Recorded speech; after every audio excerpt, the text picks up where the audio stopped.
substitute this class, and you can go to any Dialogue Days event you want to. You just go to the website, on the Ball State website and the College of Business website. I think the link I have for you is in the assignment. And you'll just treat that like a guest speaker like Jon here. So go to that. You have to card swipe, and they'll send me a list, so of whether you went or not. So I'll have that list. Abby will have that list. And but who's been to Dialogue Days before? So you all can vouch. It's really good, isn't it? Yes. The panels are really good, and you can pick what you want to go to. That's the nice thing. From a time standpoint, so you don't have to go at this time slot. And the topics you're interested in, I would urge you to go to more than just one. Yeah. I would say that if you want one that you really want to go to, get there early because there will be a line. Yeah, a lot of them end up being like standing room only and pretty crowded. So the other thing I would urge you to do, like a lot of you take advantage, is meet the people afterwards. So it's a really, really well done event. I think sometimes they have like a networking event afterwards, after the whole thing. There's like a little luncheon or something. Yeah, at the end of the day, there might be like a kind of a meet and greet type of deal. And it's all Ball State alumni. It'll amaze you, the people in the rooms. So lots of very talented, very highly successful people. So I would urge you to take advantage of that beyond just what I'm asking for, which is one session. So, but make sure you have your ID and you can scan it too. And yes, good advice. Get there early. It's pretty important. Okay, on some of the assignments, we're seeing like where you're just copying and pasting AI responses. It's not really beneficial to you. We're trying to get you to interact with, like, whether it's the Born to Build book or like the builder profile. If that hasn't been graded for you or scored for you, that's why. Because that's about you. So I don't want what AI says about you. I want what you say about you. So just keep that in mind as we move along this semester. So, we're at the halfway point here. So there is a time and a place to use AI. It's just, I'm wanting you to think, okay? I'm wanting you to think. So if you want to use AI as a prompter, a starter to help you think through something, that's fine. But, to just copy and paste it into, it's not hard to tell, okay? It's not hard to tell. So just keep that in mind. All right, enough on that. Any questions before we get started? Okay, so Jon Langford is our guest today. And Jon has a really interesting background. He's done a lot of different things, kind of like me to a certain degree. A lot of variety in our background. We like to have our hands in a lot of different things. So, but I think probably for most of you, you're going to be pretty intrigued by his Disney background. He worked all over the place in Disney World. Probably his biggest role towards the end was Disney Institute, which is like a consulting and training arm for Disney. And that's how I met Jon many years ago. But he has a lot of he has nonprofits, has some nonprofit ministry work he does with cast members specifically down in Florida, in Orlando area. And also does like freelance consulting like I do. So we have quite a bit in common, I guess, but just a super good dude. And I think someone that is going to be a real pleasure for you to meet. And thanks to our grant, we were able to bring Jon up from Florida. So I'm going to turn over to Jon, and he's going to first kind of talk about his background. And when we get into interaction, we only have one mic working today, so we'll have to repeat your question, so just be really clear with us, okay? Great. Thank you so much, Rob. Well, good morning. How's everybody doing? Good. So as Rob said, my name is Jon. Today, I just want to be your friend, talk with you a little bit about my background and experience. When I was thinking about what I wanted to share with you, I thought, what would I tell my 20-year-old self? That was really the way that I looked at this. Because oftentimes, when we're at this age, the age that you're in right now, all you can see is what's right in front of you. you really can't see 20, 25, 30 years down the road. It's very hard to even see kind of past the next semester at different times. So I hope that by me sharing my story will be one that you can look at and say, oh, okay, so you can end up taking all types of different paths to kind of get to where you are, especially in the entrepreneurial world. Because I'll tell you, entrepreneurism was never one of those things that was really ever on in at least the first 30 years of my life. And I'll explain that in just a moment. But before I kick into telling you a little bit about my story, I just want to ask a quick question. How many in this room would consider themselves creative? Just raise your hand if you think yourself as a creative. Okay, a fair number of hands went up. What's interesting about that is if you ask a group of kindergartners the same question, how many hands do you think will go up? All of them. Every hand will go up. Somewhere along the line, we come to a place in our life where we stop thinking about what we can do or what we're able to do. Sometimes it has something to do with us learning things about ourselves. Sometimes it has something to do with our environment. Sometimes it has something to do with people that are in our life and what they tell us about ourselves. But regardless, all of that to say that things change over time. So I'll tell you this, when I was younger, two things that I wanted to be when I grew up was an astronaut and a pastor. One of them I did not become. It was the astronaut, obviously. But I did become a pastor at a young age. I was in my early 20s when I became a pastor. And so over time, as I was involved heavily in the ministry, I was doing my thing, and that was my world. And that was all that I kind of knew. Now, somewhere along the lines, I get married, start having kids, and we decide, at the bequest or the request of some friends, that we should take a trip to Walt Disney World. Now, my wife and I, neither one of us grew up Disney. Anybody in here grow up Disney? Like going to Disney a lot? Okay, good number of hands. We didn't. That was not something that we as a family did hardly at all. At that time, I was, probably about 15 years into ministry at that point. We had a couple of kids, actually 3 kids at the time, and they were all younger, all under the age of 8 at that point. And so I would just say the lens that I had as far as going to Disney was a different lens. I'll tell you this, first and foremost, I didn't want to go to Walt Disney World. There was a few reasons why. Number one, it was expensive. Number 2, it was hot. And number 3, I didn't like waiting in long lines. So all 3 of those things were enough reasons as to why I had no interest in going to Disney. But like I said, some friends of ours invited us, twisted our arms, convinced us to go, and we did. And so when I went, I was actually pleasantly surprised with all the things that I experienced. Not just for my kids, but also for me as an adult. Again, looking through the lens of ministry at that time, I'm thinking, there's probably a lot of things the church could learn from Disney as far as their business practices, the way that they delivered service, all of those different types of things. And I found that very interesting. As a matter of fact, before the week was out, I had such a great experience at Disney that I thought, I want to know what makes this place tick. Now, I know you guys have probably been studying some of Disney, through this course, which is fantastic because they're really the best of the best when it comes to customer service and how they deliver a customer experience.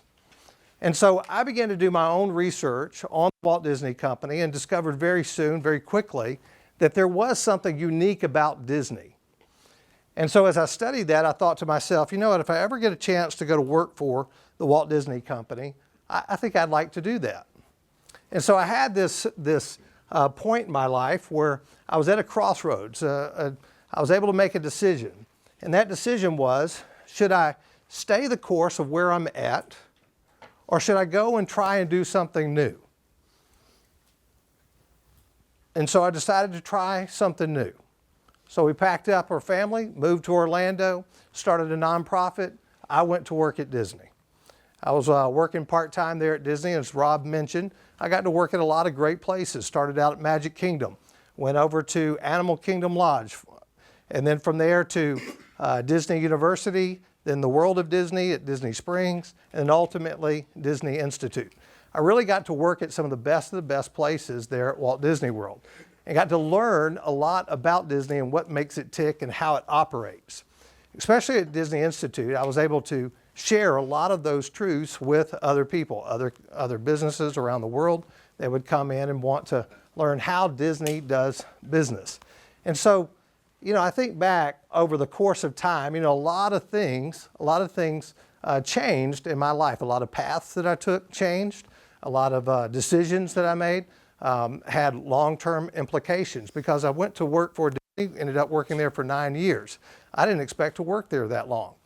I was just trying to understand the culture, understand how our nonprofit could best serve people in the hospitality and entertainment industry, and how we could best care for them, more or less, is what it came down to. But I really enjoyed the employee experience at Disney, and especially what I got to share with others around the world working for Disney Institute. All that to say, most of you remember this, COVID then hit. And so COVID shut down the world, essentially. It also shut down our business. So again, I have another decision to make. I have a pivot that I have to make here. And I have to decide, what does my future, my career look like? Because our business was largely anchored in travel. People came to us for our programs, or we went to them for programs that we hosted. And so I had to decide, okay, what am I going to do? Well, fortunate for me, because I wouldn't call it a side hustle, it was more of a side mission with our ministry outreach.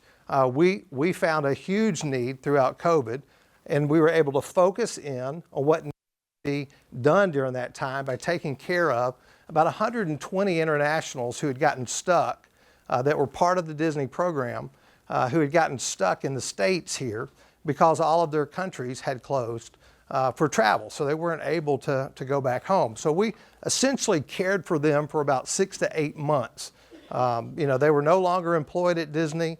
They were having to stay at Disney housing, so we were having to help raise funds for them.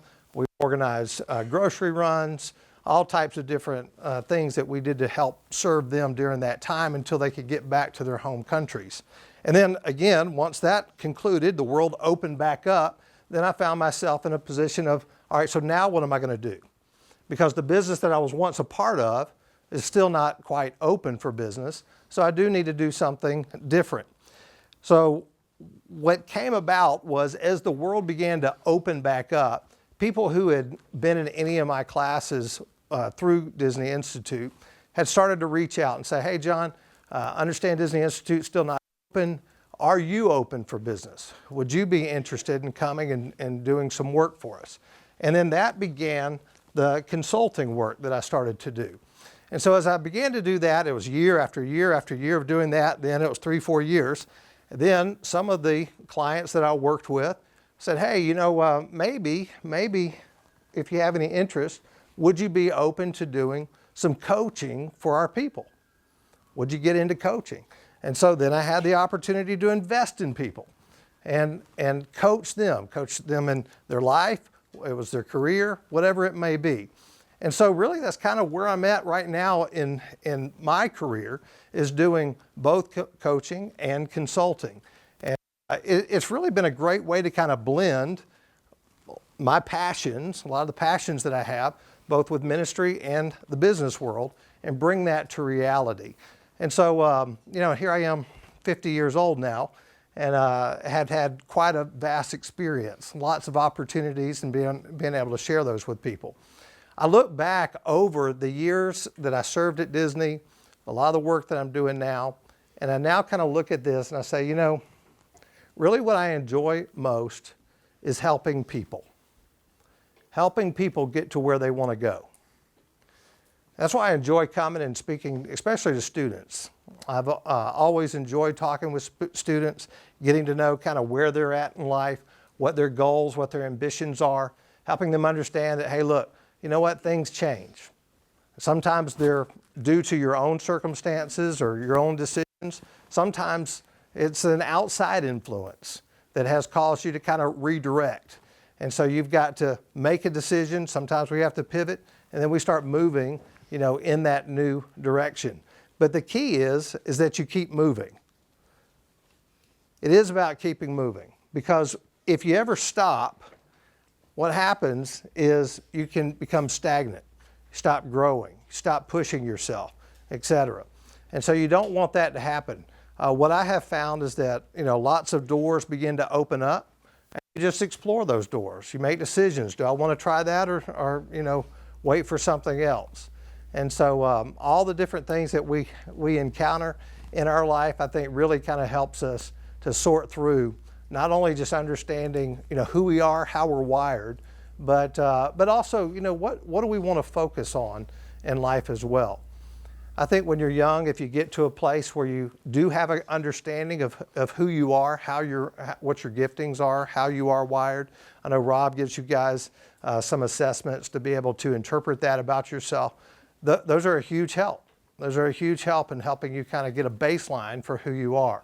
But then getting to the point of discovering your purpose, and that many times is associated with your passion, if you will, that you can anchor that purpose in your passion and be able to do the things that you love most. So I just want to kind of give you a little brief introduction to myself, a little bit about my career and what I've done. And now I think we're time for some Q&A here with Rob. Right, thanks John for that background. It's helpful. Unique background. And in entrepreneurship, by the way, we call that the corridor principle. So you get opportunities and you evaluate those and you take some of them. And the key is you have to take some of them. Right. So when you get the opportunities. One of the things that I think people are always curious about, we talk a lot in this class about like corporate innovation, entrepreneurship when it's not your business, and especially in a big beast like Disney. And I was thinking about some of the examples you've shared over the years of innovation where you had an opportunity to be on the front end of it and create something new or a solution to a problem. Would you be able to share a couple of those? Yeah, that's great. So one of the things that was very interesting about going to work at Disney was you had to sign off on the fact that any idea that you came up with was not yours, that it belonged to Disney. And so you kind of had that understanding right up front that you can be as creative as you want at Disney, you just don't own the idea. And so at the time when I was working at Magic Kingdom, we had these carts out on the streets there, and especially during the summer months, they would put these. We called them squeeze breeze, but they were like a bottle water with a little fan on it, and you spray it, and it mist on you. But every day, we'd roll these carts out, as you're pushing the buggy out, stuff's falling off of it, all the time, all around the cart. And because they're just stuffed in this pile of ice. And so, I'm just thinking, there's got to be a better way. Come on, this is Walt Disney World. Surely there's a better solution than this. And so I got to talking with my leader at the time, and I said, number one, at least at that time, so whenever I talk Disney, I always talk Disney legacy, so the way things used to be, so pre-COVID, if you will. And pre-COVID, they had what they called the 4 service keys, 4 key basics. And what this is very simply, you have safety is the most important thing. So you use this as a grid to kind of make every decision that you make at Disney. So safety was of most importance. Courtesy was second. And so courtesy was how you treat not just each other, fellow cast members, but also how you treat your guests. And then you have show, which is obviously the entertainment piece of what we produced there at Disney. You wanted that to always be excellent, but not just the shows that you go and watch, but also your presentation. So that could be merchandise, it could be food, all of those things. And then lastly was efficiency. And so that was more like, how do we kind of keep up with things and keep the lines running, and how do we make sure that people are moving throughout the park safely and efficiently, and how do we eliminate barriers, bottlenecks, et cetera. So all that, to give you this very short answer here, is that I said, one, it's poor show. We're walking this thing out, it's poor show. We've got bottles flying off. Secondly, it's a safety issue. I mean, really, people could trip over it, right? And then the courtesy piece was, who wants a damaged squeeze breeze, right? That's kind of crummy to buy something that's broken. And lastly, obviously, it's just not very efficient, because you're constantly having to restack all these things. So I said, there's got to be a better solution here. And we don't need an Imagineer to come up with a solution, right? We don't need to run it up the ladder like this. And that was one of the things that was very cool about Disney, is that anybody can come up with a great idea. As long as you just remember Disney owns it, But anybody can come up with a great idea. So we got to talking, and I said, maybe there's a way for us to, put these Squeeze Breeze bottles in some type of holder of some sort, And so we started looking at the design feature of the cart itself, and said, okay, well, this is actually, I think there's a way for us to do this. We could actually create foam inserts. So we tested this out, just bought a large block of foam and drilled out a bunch of holes, the size of the bottom of the Squeeze Breeze bottles. Put that in there. You set all your Squeeze Breezes in there, and then you put the ice around it. And it was perfect. So we resolved all the four key basics there, and we had a much better, outcome with it. We reduced the loss as well, because if you're constantly damaging out product, that's a loss, so that's no good. So anyway, that was I would say one of the biggest innovative things that I got to be a part of. I like that story because it doesn't have to be some revolutionary, billion-dollar idea, million-dollar idea, hundreds of thousands of dollars idea.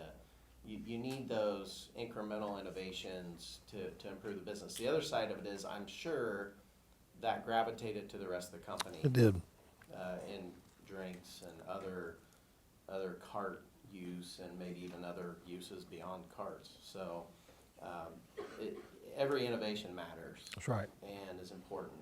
So, and you can do that. You could do that in any job you have, any community work you do, nonprofit, social enterprise. You can do those things. You are uniquely equipped with your perspective to play a role in that.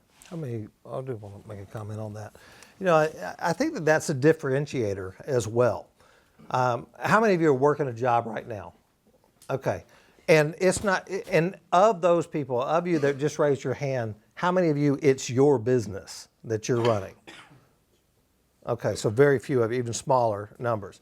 So if you're working for someone else and you're coming up with ideas or solutions for their business, that separates you from everybody else. As a matter of fact, that may be the reason why they keep you, is because you see the business as your own.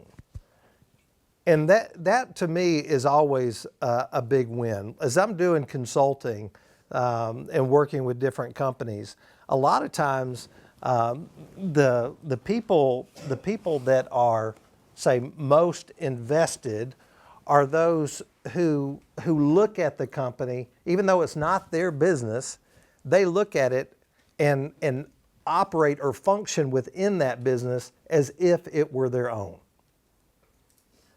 And what you will find with those people is that they scale the ladder pretty quickly. And not just that, but they build a great reputation, and other opportunities eventually open up for them as well. If you find and I've worked for companies like this as well, if you find yourself in a business that's not interested in your ideas, then that may not be a great business for you to stay in, or a great place for you to work. Because it's a culture that ultimately will just keep you right where you are. They don't want to see you grow or do anything. They want status quo. And that was the thing for me. Even when I was, say, 100% of my time was consumed was ministry, it was a lot of times, a lot of people were just satisfied with the status quo. And maybe that was what was so intriguing to me about Disney was, Disney is constantly reinventing itself, and sometimes very painfully doing so. You think every time they either update or completely reimagine an attraction at Disney, whether it's Walt Disney World or Disneyland, there's a lot of people that get upset about that. But it's one thing that Disney knows that it has to constantly be doing. And Walt Disney even said that about Disneyland when he built it, was that it should be constantly reinventing itself. So it's a great way to separate yourself. Okay, so life doesn't come without challenges. Mm-hmm. So what would you say, this might be a softball here, since we've already talked about COVID, but maybe not. What would you say is the most significant challenge you faced, or one of the most significant challenges, and how did you overcome it?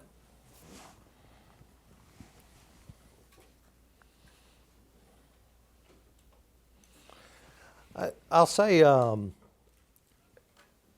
COVID was a game changer in a lot of ways, because it really forced you to think about things differently. You had to figure out, okay, this, because even as well, let's just say just throughout the United States alone, different states took different positions regarding COVID. Some were more closed and others were more open. And so even in the business world, you're having to navigate that. Now, one of the things that I learned at Disney Institute, which was a great learning with all of our clients, was, you're getting to know the client. And part of getting to know the client was understanding the culture.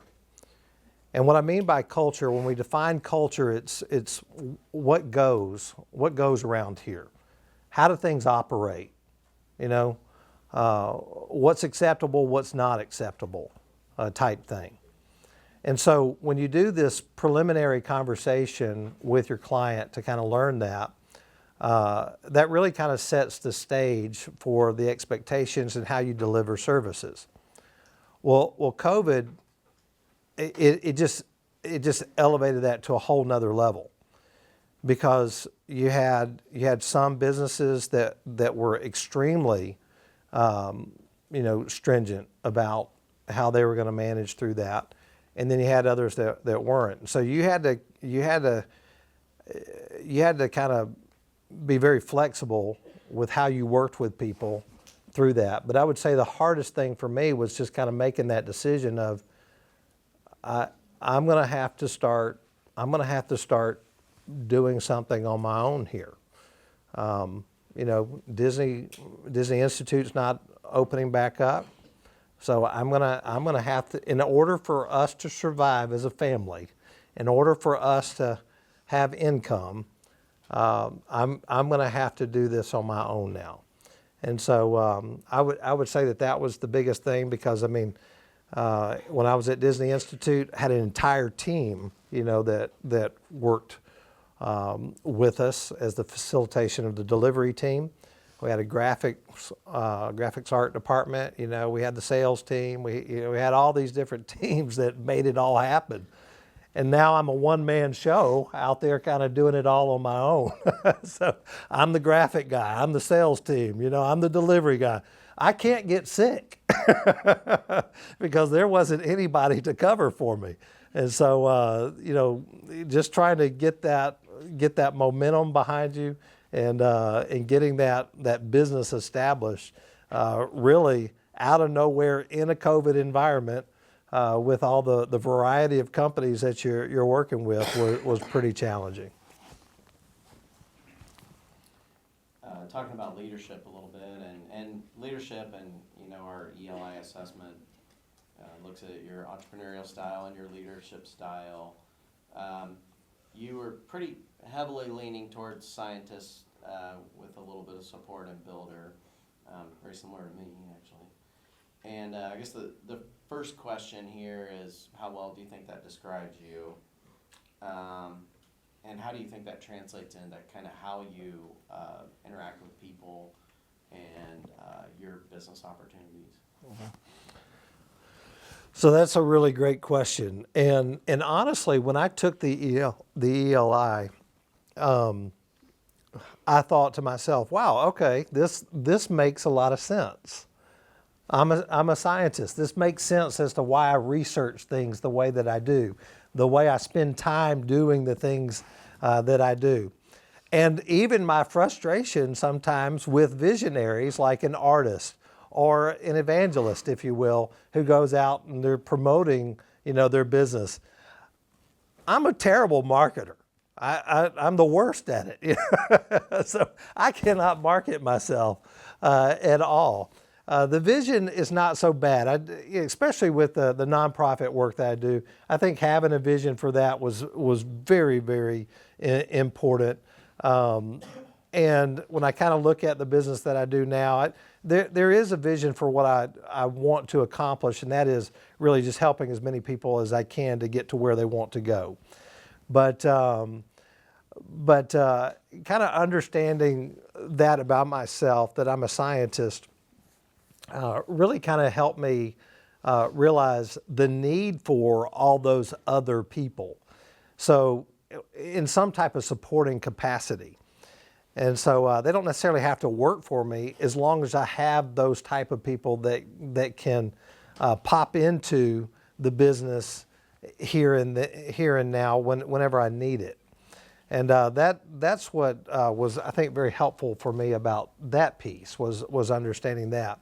And then from a leadership perspective, as far as understanding that about myself as a leadership, from a leadership position, was okay, but I've got to have that person who can pull the trigger. I've got to have that person who can build it. I've got to have that person who can, share the vision out there as well. And so having that understanding of that dynamic of all those relationships has been very helpful. Again, these are things that I learned later in life. I didn't know that about myself. A lot of times growing up, you just see people that are very extroverted and great communicators, et cetera, that do such a great job out there that you think, oh, I want to be like them. Well, I'm not wired like them, so I can't be like them. And so kind of coming to that understanding that this is how you are kind of takes the pressure off to some degree. And then you don't feel that pressure like, well, I'm not like this person or I'm not like that person. You're not supposed to be like that person. Each of us are gifted in different ways. Each of us have different talents and skills for different purposes. What you want to do is you want to play to your strengths. Have they done Strength Finders yet? Not Not in this class. Okay. They have done, some of them have done it in other Okay. situations. Yeah, Strength Finders is a great book that came out through Gallup. It's just a wonderful way to understand what are the areas of your strength that you're strong in. And so when you have that understanding, then you can continue to hone in on those skills and make those skills better.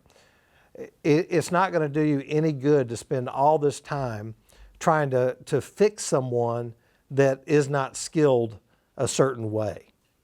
You can help maybe get them a little bit better, but what you really want to do is spend the time working with people that already have the skill set for, whatever that inclination may be. Like for me, one of my skills is I'm strategic. So I think strategy. I think through that a lot. It's better for me to work on developing strategies, continuing to improve strategy so that I can be more effective at strategy than it is for me to be a woo. And a woo is someone who's just able to just win people over, very quickly, the very first time that you meet them. I'm not really skilled that way. I have it in my repertoire, but it's not very high on the list, if you will. So learning things about yourself, especially at a very early age, I think really helps develop your leadership skills and ultimately your abilities. Did I answer that question, Rob? Okay. All right. Sometimes I get a little long on the answer. Yeah, in fact, I hope you had an ear for that, because I think those were some really wise words. Shifting gears towards support network, mentors. If you could talk a little bit about how you've leaned into maybe both sides of it, how important it is to find people who can support you, mentor you, coach you, but then on the other side is, those things tend to come full circle in life, and then how do you invest in other people? Yeah. Which, by the way, he's invested in some of our students who are down at Disney. Let me tell you, when I was your age, I didn't need anybody's help. I knew it all. I knew everything that I needed to do, because everything that I needed to do was right in front of me, and that's all that I could see. What I missed was everything beyond me and beyond that. Mentoring is so critical. You've got to get around people that have already been there. Not people your age, people older than you, even retired. This was one of the beautiful things that I saw at Disney. There were a lot of retirees that came to work at Disney. And not just like, I worked at Walmart. I had a 30-year career at Walmart working retail, and, I retired and then went to work at Disney. I worked alongside a former executive at Nestle when I was at Disney University. Lots of retired executives have gone to work at Disney, and they're in the places that you would least likely expect them to be. And I remember talking to one of them. I said, "Man, you've had a great career. Why in the world would you come to work at Disney?" Well, they said, "Well, number one, I do like the Disney experience. I like what I get in coming to Disney. But secondly, John, I'll tell you, you can only play so much golf. You can only play so much golf. And then you're bored. And again, if you've got purpose in your life, if you've got a purpose for being on this planet, then you can't help but want to do something. There's lots of very, very wealthy individuals that don't need to work, that are absolutely bored out of their mind because they stopped giving. They stopped living out their purpose in some way. And so what I have found is that there's a lot of retired people that are looking to invest in the next generation. They want to do that. And they'll do it for free. The area that I live in Central Florida, there are a good number of retirees that live in that area. And so there's times when I'm sitting at a Panera or a coffee shop, and I'll see an older gentleman that may be over there by himself, and you know what I do? I come up beside him, I sit down beside him, I say, "Hey there, how are you doing?" Pretty good. Pretty good. What's your name? Grace. Grace, I'm John. It's nice to meet Nice you. to meet you. I say, Grace, it looks like you're having a nice time sitting here, enjoying yourself. Tell me, what kind of career did you have? And then they tell me about their career. And then I'd say, well, give me a word of advice. Give me a word of advice that you would give somebody that's, young like myself. And they would tell me. And then they would just start telling me more. And they start sharing all of this information. And before I knew it, they're like, hey, John, are you interested in maybe meeting back up here for coffee again next week? Yeah. If I have an opportunity to learn from you, then absolutely I'll do it. There's people out there that'll do that. It's the craziest thing. If you're just willing to show yourself friendly, then you'll find people that are willing to share all kinds of information. Matter of fact, Sam Walton was really good at this. Sam Walton, the founder of Walmart, what he would do before he ever started Walmart, he would go around. He used to own some Benjamin Franklin stores. And so he would run these stores, all right? And he would go around to his competitors, and they didn't know who he was, but he'd go around to the competitors and he'd just talk to the store managers. So why do you have things set up like this? Why is this on this end cap? Or why do you have, this merchandise up here and not down there, or whatever? And they would just offer this free advice. He got all of his business advice by going to his competitors. People will tell you a lot of things if you're willing to, one, ask the right questions, but then two, willing to listen. And so, like I said, there's a lot of older folks out there that are happy to mentor you. I think it's score.org is the website that you can go to. You can find a free mentor today in Muncie, Indiana, that would be willing to invest in you. And all types of different business backgrounds, etc., all because they're interested in helping others. Now, I got to do this at Disney as well, which was fantastic. I enjoyed doing this. Disney's got a great college program there. I encourage you, if you're looking for something to do, right after you graduate, go do the Disney College program. They also have international programs as well. But, man, thousands of students. I don't know what they're up to, Rob. I think they're pushing to try and get to 8,000 domestic college program students a year as far as working down at Walt Disney World. That's kind of the goal. They have housing for them and everything. It's incredible. And some of the Ball State students are down there, which has been really great to connect with them. But, you would have access to anybody you want to have access with in the company as long as they're available and you guys, you coordinate with them.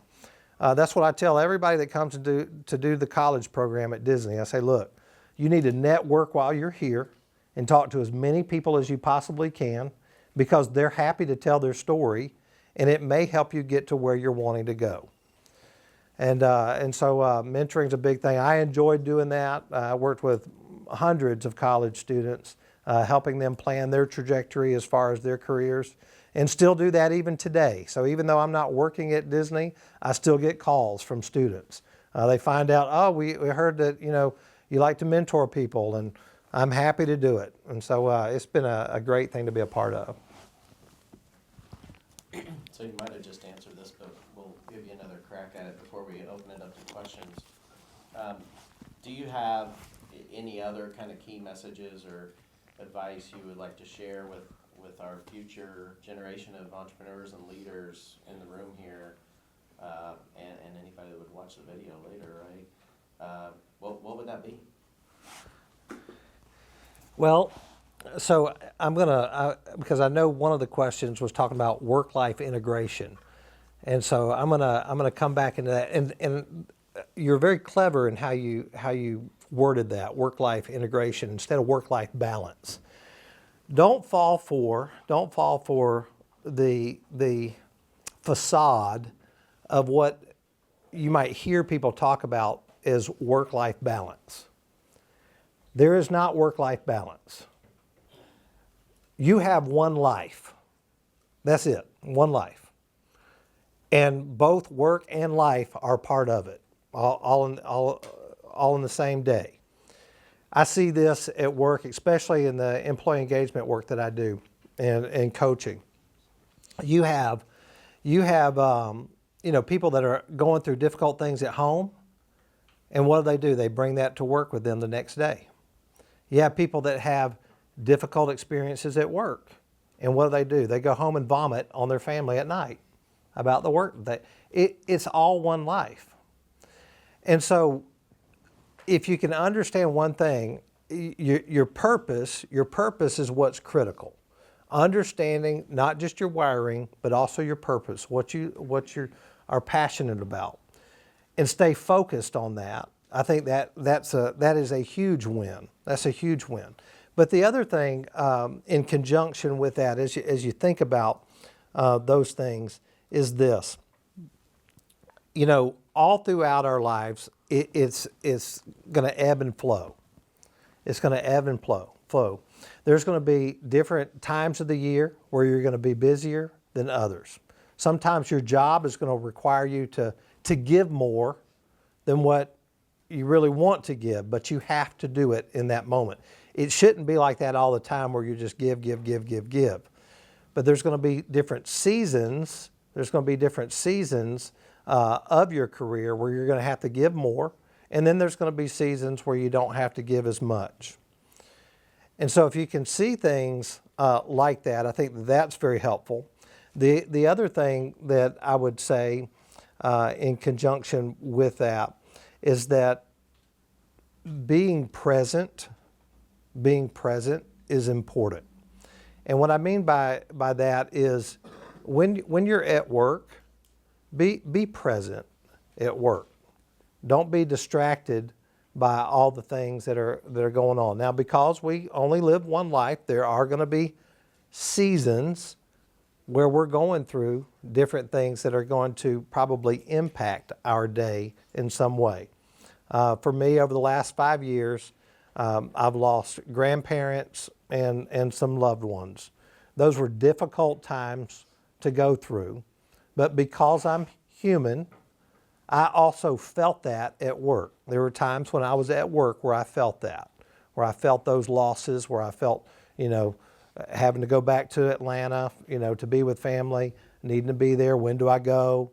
All of those types of things. You do think about those things, but as best as you can, be present when you are in each of those spaces. So whether it's work or at home, when you go home at night, especially as you start your family, be present with your family.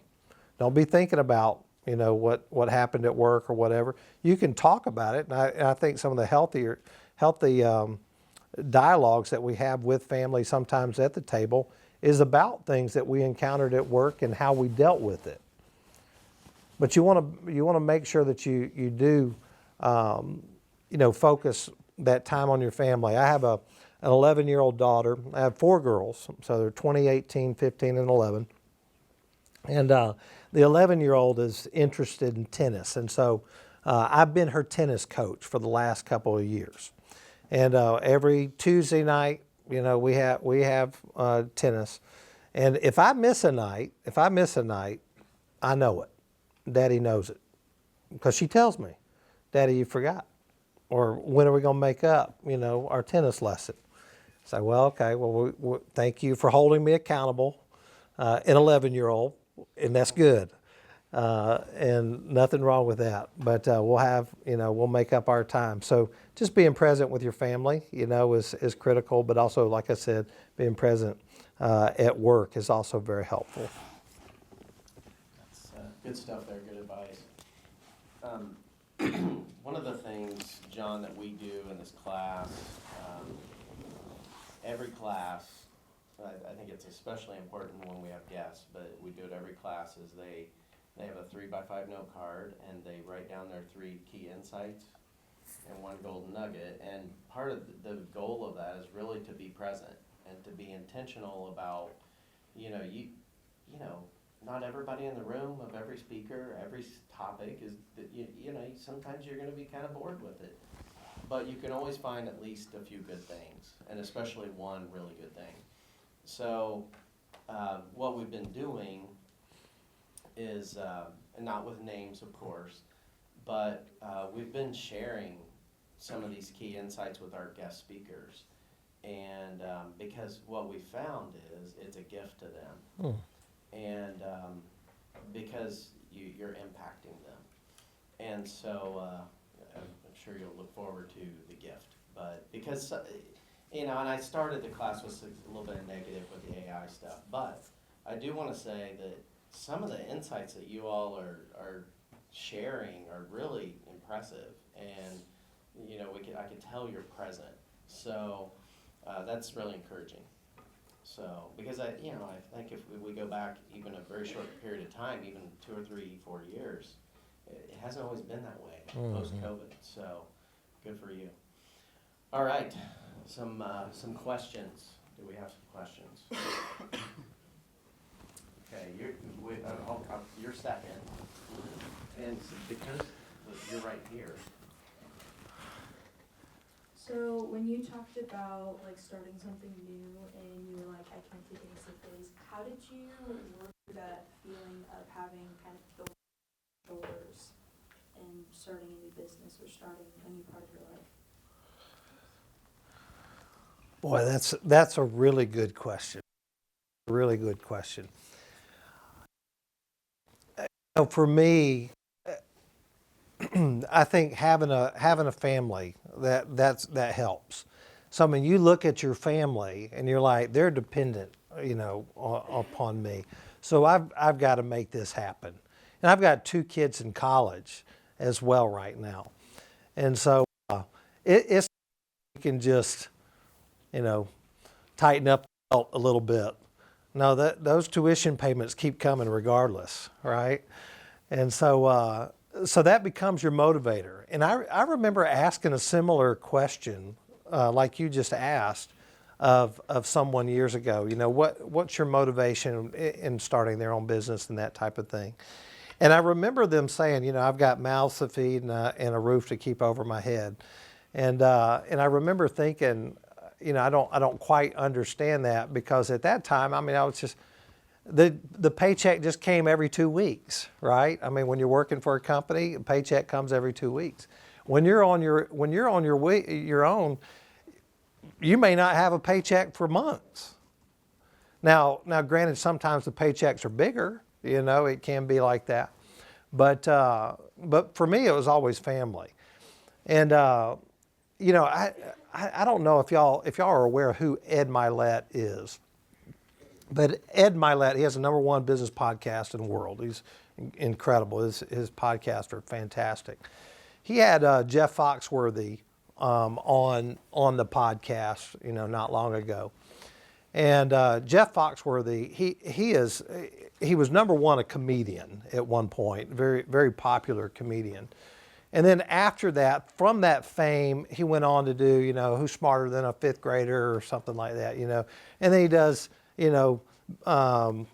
like Hallmark cards, and then he paints. I mean, he does all kinds of different things. And he was asked the question one time. He said, the interviewer said, Jeff, you do a lot of things. You do a lot of things, but like, who are you? And he thought about it for a moment, and he said, those are things that I do.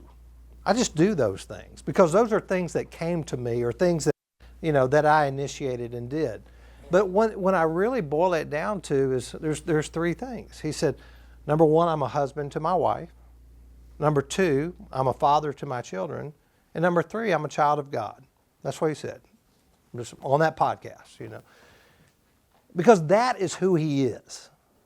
At his core, that's who he is. All these other things that he did were just things that he did, that he does, in life. But what really matters are those 3 things.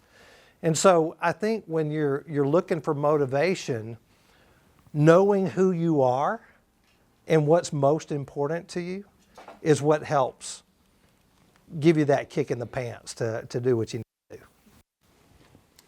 That's really good advice, and I remember you telling me about Foxworthy not podcast. Yeah. But, because you can very easily, if you own a business or in your job, that can become your identity. And it can be really hard. It'll let you down. Yeah, yeah. I'll stand up because I'm short. Hi. Thank you for coming and for just investing time here. My pleasure. You talked about loss and you talked about challenging times. In those time periods, what are your strategies for resilience and self-care? Yeah. How do you not get burnt out or anxious or depressed? What do you do to prevent that? Whew. That's good. That's good. Great. Another great question. Thank you for that. I'm going to tell you, I went through some very dark times. Very dark times. And, you know, we were talking about motivation here. I think, you know, again, understanding who you are is important.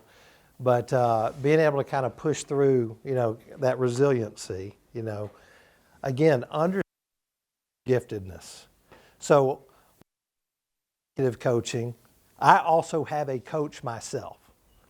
And so during one of those dark periods of my life, I was talking to my coach about that. I'm like, man, this is a struggle. This is really hard, you know, what I'm going through.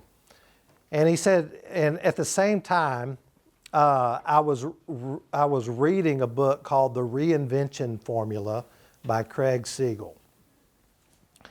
And it was kind of an interesting thing because I had read something in the book that was then confirmed through my coach. And my coach said this. He said, John, I want you to write to as many people that you know and just say, hey, look, I'm learning, discovering some things about myself. Sometimes you see things about me that I don't see. Can you tell me what qualities you see in me? And I responded back. Now some like, John, are you okay? You know, what's going on? You know, what you thinking about here? You know, is everything totally okay? This is just an activity that I'm doing with my coach. You know, I'm working through some stuff. This is going to... But the feedback was incredible. And so what I did is I took all of that feedback and I put it in a document. When I have days where I'm feeling a little down, struggling, working through some hard things, I can look at those notes and I can be encouraged about who I am and reminded about how people see me. And again, we are on this planet for a purpose. Understand what that purpose is.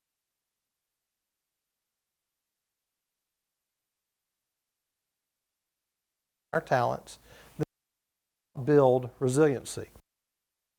Is being around the right people. So your friends, co-workers, colleagues, whoever it is, you don't want people that are going to pull you down. You want people that are going to build you up and encourage you. You want people that when you share a crazy idea, like move to Orlando, you're gonna go to work at Disney, and you're going to start a brand new nonprofit from scratch with 3 kids.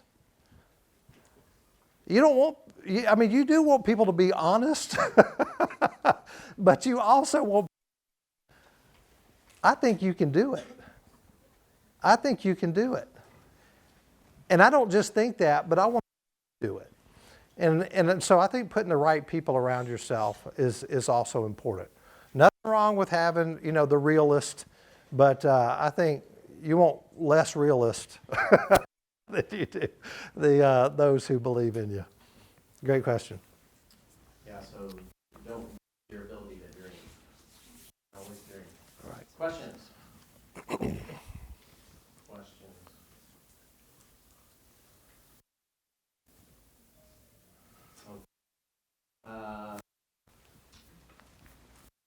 Let's go here. I am going to track you down. So it gets hard to hear.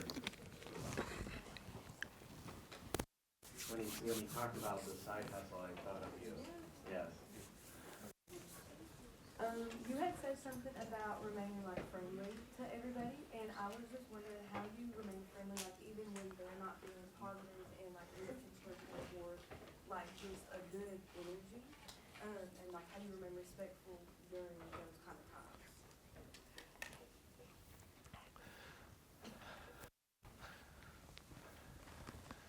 So I hear another Southern accent. So where are you from? I'm from Appalachia, so I'm from where Tennessee, Kentucky, and Virginia all meet. Okay, all right. From Georgia, yeah. All right. So sometimes you're just going to have people that are not going to be friendly. You know, if you can, you don't have to win them over. And you don't have to stay around them, especially if they're going to pull you down. You know, that's not going to be helpful. If they're your coworkers, then sometimes you have to figure out, okay, what are they good at, and how can I just be complimentary of that, and not worry about, you know, how negative they are or how disrespectful they are. I think it depends on also your position in the company too. Sometimes I think a confrontation is necessary. You know, I think, and I think you can do it respectfully. I think there are times that I've been in that situation. I've had people that I've led that, you know, have started to say things that were not respectful, and I just had to shut that down immediately. You know, you're not going to talk to me like that. We're not going to have that conversation like that. Also, you know, when they're your colleagues or your peers, and I'd like to talk to you about something, you know, is a great way to have that conversation. I have discovered many times that people didn't know that about themselves, that they were coming across that way. So if you can work it out, you know, mutually, that's always a great thing. But if you can't, we used to say you have to plow around that stump, and so that's how you have to do it. Yeah. All right, and then right here in the front. Yeah. So, kind of piggybacking off her question over there, you talked about your different seasons and how you're giving like pieces of yourself to both your family and to your work. How do you overcome like those feelings and those seasons where you're giving too much, either to your family or to your work? Wow. Another good question. So I think for you to just be honest with your in those seasons is important. Hey guys, look, you know, this is a busy time of year. So for me, between October and March is really the busiest time of year for me. So we kind of have that game plan conversation at dinner. Everybody knows Daddy's going to be working late. Daddy's going to be traveling a lot, you know, but we're going to make it count when I'm home. So when I'm home, we're gonna do these things, and so we plan intentionally. It's kind of like with a calendar. For me, you know, you calendar what's important. You calendar what's important. And sometimes you have to calendar even your family. I mean, my wife will tell me that. She'll say something like, "I need to get on your schedule because we need to have a meeting." And I'm like, "That's totally cool, you know. So let's do that." I know that it's not a date, and I know it's not. It's more than I just need you to clean this up, you know, or fix that. So we'll have a meeting, you know, and so things like that.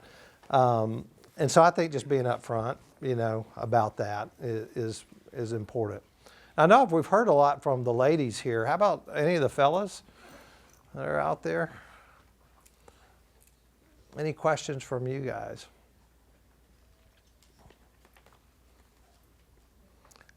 The ladies are going to outwork you.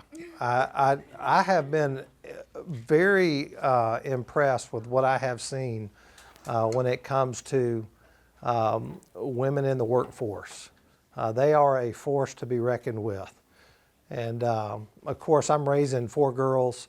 My oldest girl is a pilot, and so she's in the aviation world, and that is a male-dominated industry for sure. And so we've had lots of conversations about how to navigate that world. And I'm not a pilot.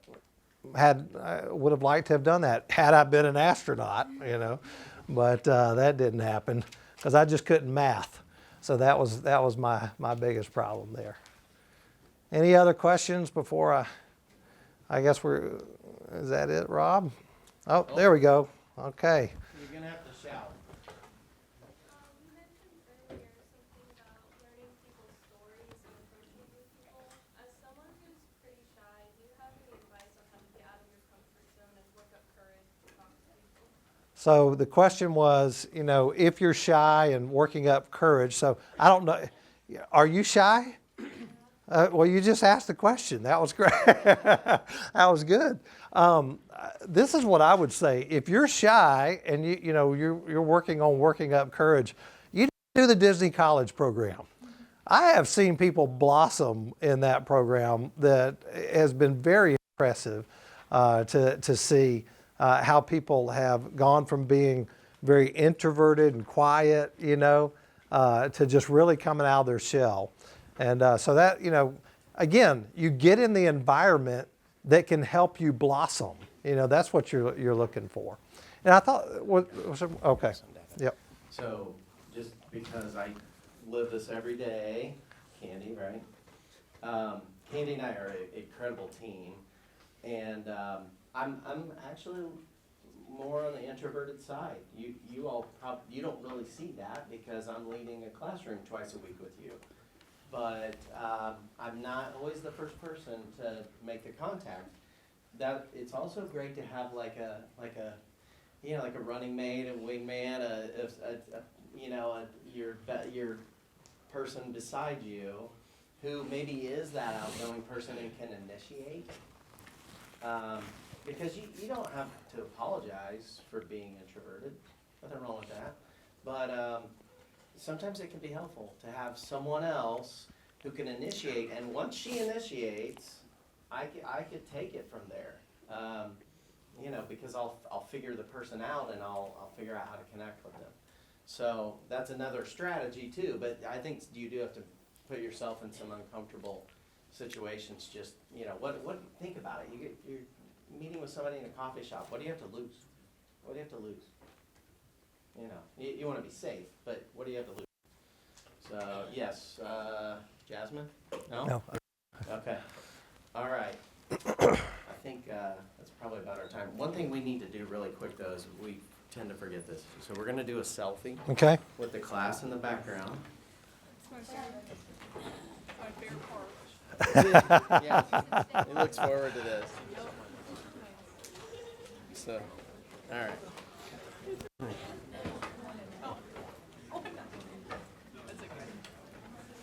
All right. Maybe I'm getting better.